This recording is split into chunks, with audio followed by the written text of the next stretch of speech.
High everyone welcome back to Nasima's cooking recipe. प्रतिदिनेर मतो आजकेरो चले एलाम नतून आरो एकटी रेसिपि निये आपनादेर सामने। इलिश भापा बानाते गेले अनेक रकम झामेला, स्टीम करो किंबा माइक्रोवेवे करो, किन्तु आजकेर एमन एकटी प्रसेस देखाबो जाते कोनो रकम कोनो झामेला छाड़ाई इलिश भापा रान्ना आपनारा खूब सहजेई करे निते पारबेन। एकेबारे सहज उपाये कड़ाईतेई गैसे किभाबे इलिश भापा रान्ना करे नेबेन सेई रेसिपि आज शेयर करब आपनादेर संगे। ताहले चलुन देखे निन किभाबे आमि इलिश भापाटा रान्ना करलाम कड़ाईते। এই রান্নাটি করার জন্য প্রথমেই আমাদেরকে একটা মশলা তৈরি করে নিতে হবে। আমি এখানে নিয়েছি 1 চামচ কালো সরষে, 1 চামচ হলুদ সরষে, 1 চামচ পোস্ত আর নিয়েছি 3টে কাঁচা লঙ্কা। এই সবগুলোকে মিক্সিং জারের মধ্যে দিয়ে আমি একটা পেস্ট বানিয়ে নেব। আপনারা চাইলে এগুলোকে শিলপাটায় সুন্দর করে বেটে নিতে পারেন, তবে এটা বাটার সময় অবশ্যই একটু লবণ দেবেন, তাহলে মশলাটা আর তেতো হবে না। আর এখানে আমি নিয়ে নিয়েছি 4 পিস ইলিশ মাছ। এখন এর মধ্যে দিয়ে দিচ্ছি স্বাদ অনুযায়ী লবণ, সেই সঙ্গে এর উপরে দিয়ে দেবো আমি 1 চামচ হলুদ গুঁড়ো। যেহেতু ভাপা রান্না করব সেই জন্য এখানে প্রথমেই একটু হলুদের গুঁড়োটা বেশি দিলাম। আধা চামচ দিয়ে দিলাম লঙ্কার গুঁড়ো, কাঁচা লঙ্কা ব্যবহার করব তাই এখানে আধা চামচ লঙ্কা গুঁড়ো দিয়েছি। দিয়ে দিলাম 2 টেবিল চামচ সরষের তেল। এখন এই সবগুলোকে হাত দিয়ে খুব ভালোভাবে মাখিয়ে নিচ্ছি। এরপরে কিন্তু কোনো রকমের কোনো মশলা ইউজ করব না রান্নাতে, সেই জন্য যা কিছু দেওয়ার এখানেই দিয়ে দিচ্ছি। সেই মতো পরিমাণ বুঝে আপনারা মশলাগুলো দিয়ে নেবেন। তারপর এখানে দিয়ে দিচ্ছি আমি 2 চামচ মতো টক দই। টক দইটাকেও আবারও মাছের সঙ্গে মিক্স করে নিচ্ছি।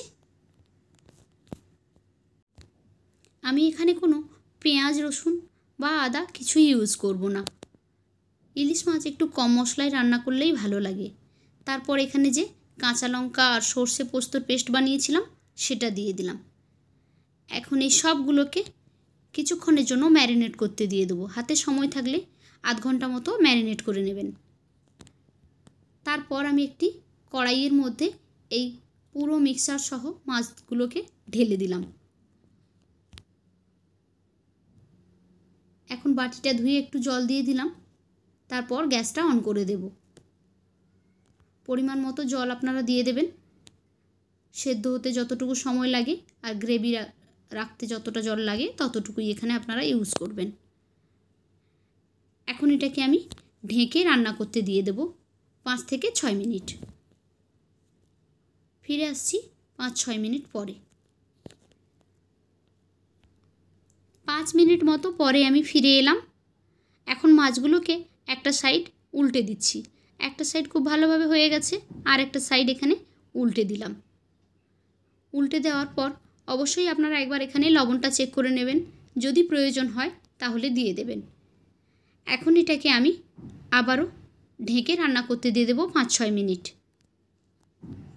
আর 5-6 মিনিট রান্না করলে রান্নাটা একেবারেই কমপ্লিট হয়ে যাবে। দেখুন গ্রেভিটাও ঠিক হয়ে গেছে আর রান্নাও একেবারেই হয়ে গেছে।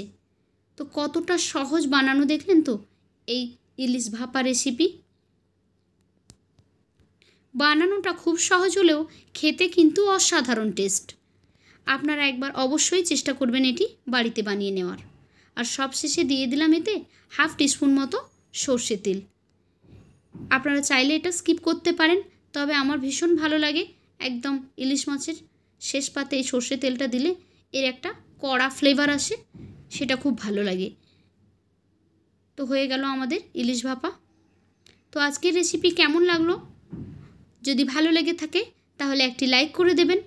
আর যারা আমার চ্যানেলে ভিডিওটি প্রথমবার দেখছেন তাদের কাছে অনুরোধ করছি চ্যানেলটিকে সাবস্ক্রাইব করে বেল আইকনে ক্লিক করে নোটিফিকেশান অন করে দেবেন।